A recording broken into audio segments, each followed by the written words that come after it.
All right, so first of all, shout out to my ADHD for helping me procrastinate on this video. Yes, Definitely sir. couldn't do Yes, it without the ADHD, you sir. know. Yes, All right, let me start the video before this goes too long.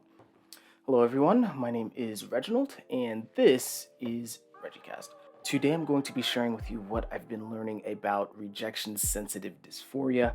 Fun fact, I had no idea this existed. I've never heard of this before getting diagnosed with ADHD. And just talking to a bunch of people, I found out that there are very few people that have heard of it as well. So this is going to be one of those things where I'm just going to share what I learned, right? So now, one thing I want you to keep in mind is that rejection-sensitive dysphoria is technically not a official medical diagnosis, and also has no clear proof that it is always something that people with ADHD experience. So please take a lot of this with a grain of salt. Do your research. I'll definitely leave some links in the description, just letting you know where I got my sources and things like that, just so you can take a look at it. But I do know that issues with self control and emotional regulation are well established consequences of ADHD. So I did feel that this would be something really meaningful to talk about, especially since RSD gives really good description of these emotional experiences that you might have. Now, finally, I do want to let you know I am not a medical professional, so please do not use this video to replace any medical advice that you receive from your doctor, your psychiatrist, or anything like that. So, without further ado, let's begin. Rejection sensitive dysphoria, or RSD, is an unofficial emotional condition that is often associated with ADHD. First proposed by Dr. William Dodson, RSD describes emotional symptoms that are so intense that people within the ADHD and scientific communities are even pushing to make RSD a part of the DSM and part of how ADHD is described. In order to see why, let's first take a look at what rejection sensitive dysphoria means itself. Starting with the terminology, dysphoria is actually a Greek word that means difficult to bear. So, rejection sensitive dysphoria describes the experience of people who find rejection or overly sensitive emotions difficult to bear. This difficulty is reflected in the symptoms of RSD.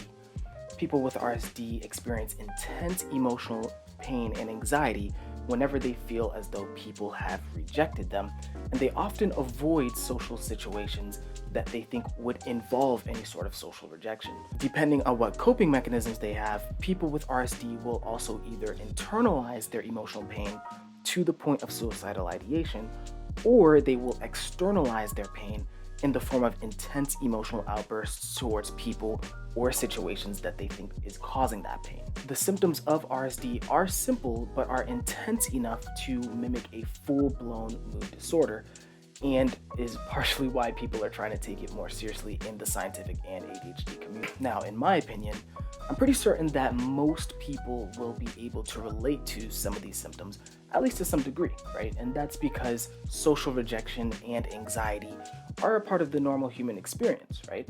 However, people with certain psychiatric disorders, including ADHD, will experience emotions much more intensely than the average population, and that may help explain why something like rejection-sensitive dysphoria even has to be a label at all. I have mentioned this before in another video, but people with ADHD have lower levels of neurotransmitters like norepinephrine and dopamine than the average population. And this ends up affecting key areas in the brain, such as the frontal cortex, the basal ganglia, the reticular activating system, and the limbic system. This will lead to major impairments for people with ADHD when it comes to things like emotional regulation and self-control.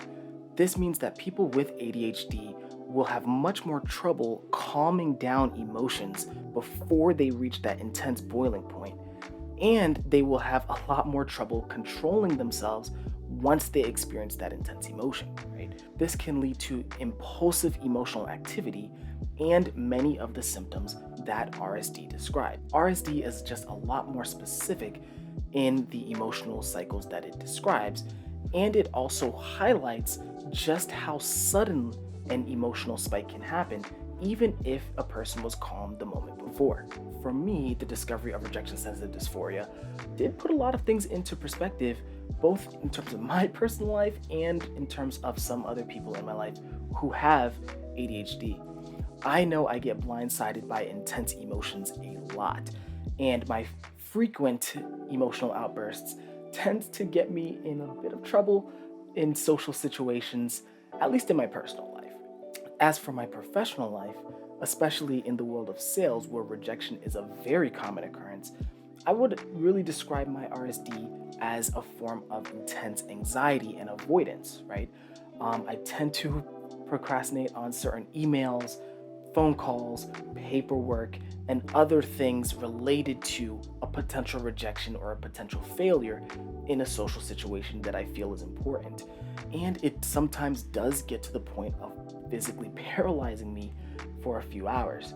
There also sometimes seems to be an intense negative personal self-talk that I have when it comes to people, both in my personal and professional life, where I somehow convince myself that people are going to hate me or that I'm going to be extra annoying, which usually ends up leading to a self-fulfilling prophecy and leading to more anxiety when it comes to future situations.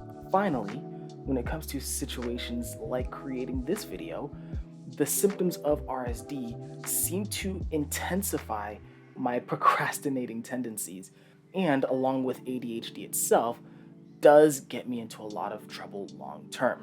So, if you have ADHD and can relate to the symptoms of rejection sensitive dysphoria, what can you do about it? Well, first, you could definitely talk to your doctor or your psychiatrist about recommending certain medication that may help limit the intensity of these symptoms. Medications like guanfacine, clonidine, and MAOIs are consistently recommended to treat RSD, and some psychiatrists have even gone so far as to claim that without medication, people with RSD are not going to be able to control themselves once an episode of RSD begins. In my personal opinion, though, I think that you're gonna need more than just medication to help deal with these symptoms, because in my experience at least, I have been working with my psychiatrist on a medication strategy, and I have seen improvements, but the emotions are still intense, and I still am experiencing some problems with that.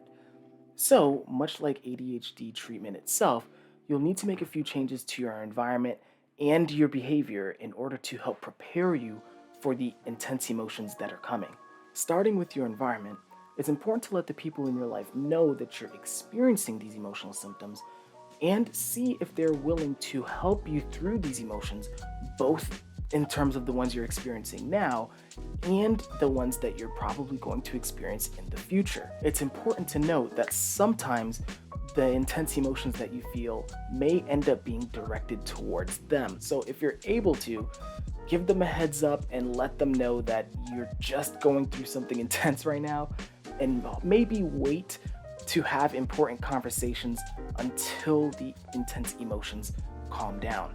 Knowing that your loved ones, your therapist, and maybe even people at your workplace are there to support you whenever you're going through these intense emotions is something that will make it a lot easier for both you and for them the next time an intense emotional outburst or an intense emotional experience happens to you.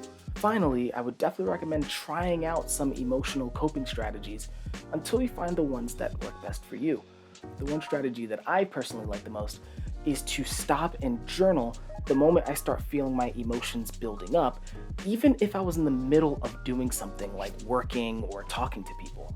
This journaling slows me down and stops me from acting too impulsively, and it actually also activates my inner self-talk and helps me talk my way through whether my emotions need to be that intense. So for me, the journaling has definitely been one of the key ways that I think has helped me improve over the past few weeks. But again, this strategy may not work for you. So whether it's meditation or talking it out with a friend or a therapist, or maybe even some other strategy that I haven't even heard of, definitely go through that process of experimenting until you find one that works for you. And once you find the strategy that seems to calm you down and help you get through those intense emotions, keep repeating that process, right? The last thing you'd want is to know that you have something that works and never use it, right?